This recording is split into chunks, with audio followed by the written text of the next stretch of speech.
rewatching Some Kind of Wonderful as an adult. I hoped, but I didn't know. You knew. I had a feeling. I loved this movie then, and I kind of love it now.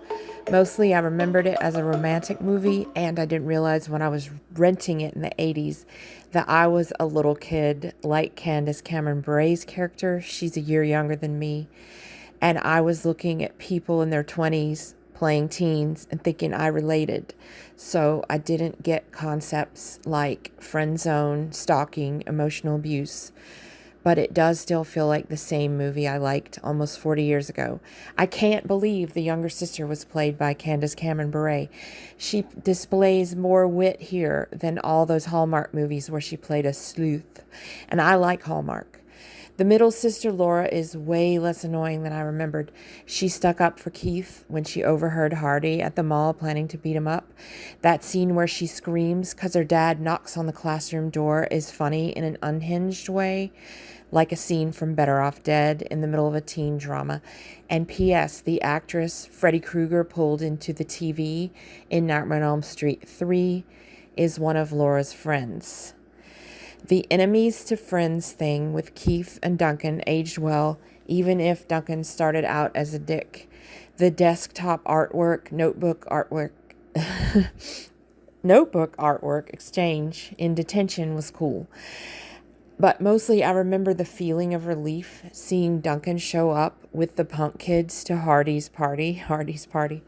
Every time I see that actor, this party is about to become a historical fact. Actually, I forgot how disturbing the scene right before they show up is, though. Watts has not lost any of her cool for me. I liked her jean shorts, her short hair, the boxers, the vest she's wearing when she tells Keith they can't hang out so much anymore. I saw her as a total fashion icon, and I remembered the sound of glass breaking or some kind of synth alarm keyboard noise when Watts and Keith kissed. The practice kiss, but now it sounds like Watts' heart breaking. There wasn't a concept of the friend zone then. We all had friends who really wanted to date us or were friends with people we wanted to date. Sometimes those attentions align, usually not. "This is 1987. Did you know that a girl can be whatever she wants to be?" said Watts. I have a thing for those moments where a character says, "This is current year," or "This is current decade," because of the way it dates the movie. In fact, I feel like characters only said those things in the 80s. Modernity and currentness are somehow dated in themselves. It's the same feeling I get when a movie starts in a black and white version of the 60s, and then it shifts to the 80s with some butt rock guitar riff and people with mohawks breaking into cars. Is it looking back and seeing the problems with the 80s when they, or we, thought we were at the pinnacle of civilization?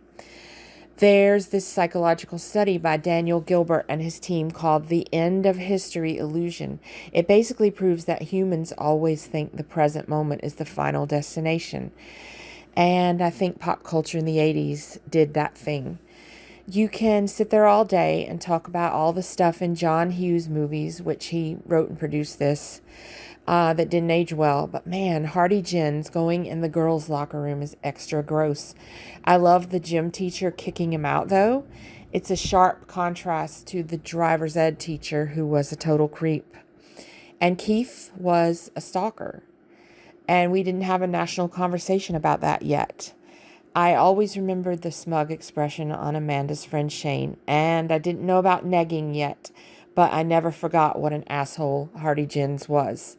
I did remember that the movie was about classism, even if I hadn't the name for that either in 1987. I love the music even more now. I go crazy when I'm without you. Great 80s alternative, even though the title reminds me of a 60s R&B song. And most of all, I remembered that Amanda told Keith it wasn't her soul hanging on the wall, the portrait he painted of her. I didn't remember her slight look of disappointment when she realizes how Watts and Keith are looking at each other after Hardy's party.